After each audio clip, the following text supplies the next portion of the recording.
an incorrigible delinquent at times. Behave yourself, man!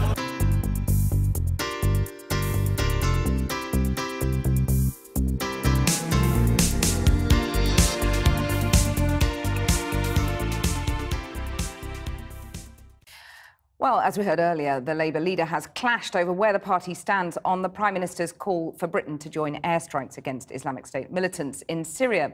But while the shadow cabinet is divided, Jeremy Corbyn's supporters outside Parliament are pretty much united in opposing military intervention.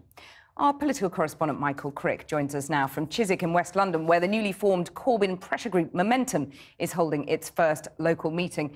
Michael, how's it going there? Well, Cathy, the meeting that started a few minutes ago in the pub behind me is one of 90 new branches that Momentum has set up around the country. The Momentum campaign was designed to channel the enthusiasm, excitement and momentum of the Corbyn leadership campaign into a more permanent body, which would help bolster Mr Corbyn's position within the party. And indeed, the main speaker here tonight is due to be Andrew Fisher, Mr Corbyn's policy chief, who controversially was suspended as a Labour Party member a couple of weeks ago because of various apparent acts of support for alternative candidates from other parties that he'd made in the past. Now, Momentum are playing a big role in this debate about military action in Syria. Earlier I spoke to Momentum's founder and main organiser, James Schneider, and asked him what exactly Momentum were doing on this. We have put out a message to our supporters urging them to write to their MPs to make the case why their MPs should not vote for bombing Syria when the vote comes at some point next week. Shouldn't MPs make their own minds up on this? MPs on every issue receive representations from people. That's how democracy functions. That's very, very normal. And MPs will, of course, take into account the views that they get from their constituents. Can you guarantee that if MPs vote for military action, Momentum won't move against them? We are not campaigning on any deselections of any MPs. We're campaigning on issues. We're campaigning to make the Labour Party more participatory, more democratic, more like a movement, and to build a popular movement for progressive change along the three pillars that Jeremy Corbyn laid out in this country. Well, many Labour MPs don't see Momentum in the same way that Mr Schneider does. They see it as a sinister organisation that is putting pressure on them to move leftwards and to take action like not supporting the government on military action in Syria, with the implied threat that if they don't vote the right way, they'll lose their jobs as Labour candidates and MPs. It's going to be a fascinating weekend as MPs have to take into account the views of their constituents, their voters and their party activists. And you'll be watching it all for us. Thank you, Michael. John. So just where does Labour stand tonight on Syria and much else? I'm joined by the Shadow International Development Secretary, Diane Abbott. Diane Abbott, when Mr Corbyn was elected, there's just no question that a big shaper of the vote was war, was the Iraq war. People didn't want any more of that again.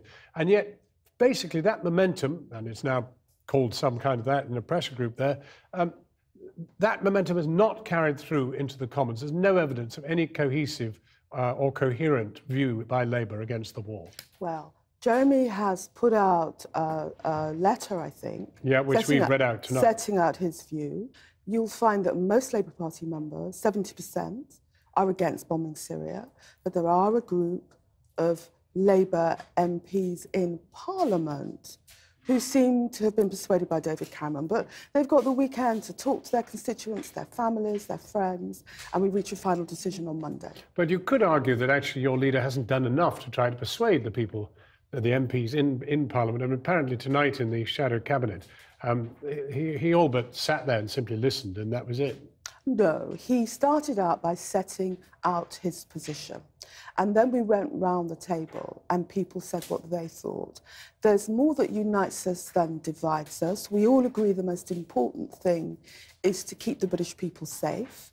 But the question is what David Cameron's suggesting, more bombing, going to actually keep people safe? That's what people have to decide. But the reality is that you've never been more divided than you are over whether to bomb Syria or not. There are marked divisions in the Commons. There are some very loud and indeed large numbers of Labour voices that want to bomb. There are some loud Labour voices, but they don't reflect what party members think. And I think we've got a weekend to think about. You're not dealing with party members anymore. You're now dealing with MPs. And MPs in your party want to bomb.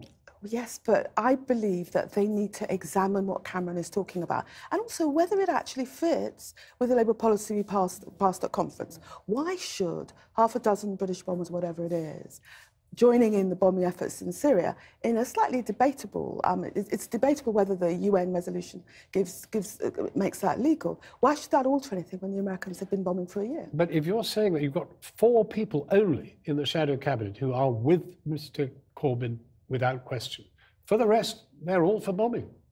Well, I just think, you know, this is like the 3rd time in my political career I've been here, where Parliament is buoyed up on this beating drums of war, something must be done. I think after a weekend's reflection, people may see things differently. But I'm trying to think, in my time as a journalist, I can't remember a leader in a situation where the vast majority of his own party is of one view and the leader is of another view. You're talking about he can't survive long. You're talking about the parliamentary party now. You're talking about the party as a whole. I am, but that's where the vote will be taken. Not out in the country, but in the Commons. Well, you know, we had a very lively discussion in the Shadow Cabinet, and I would say this, that the Shadow Cabinet doesn't appoint the leader appoints the Shadow Cabinet. And I'm sure people will go home, they'll talk to their friends, they'll talk to their constituents, and we'll make the final decision on Monday. I'm confident it'll be the right decision. Heaven preserve this. They must have been talking about this ever since the defeat in the Iraq War. I mean, surely they don't want to be still rummaging around as to whether to bomb or not. That must be something they know from the very beginning. You would think that people would know that bombing in these Middle Eastern situations doesn't resolve anything. But let's hope over the weekend they look at the fact. This is surely what calls for leadership. Now we want to hear Mr. Corbyn coming out and saying what he believes, getting into the Commons, standing up to Mr. Cameron, but it isn't happening. He's put out the statement. But that's not standing up in the Commons and saying, here, this is what I believe, follow me.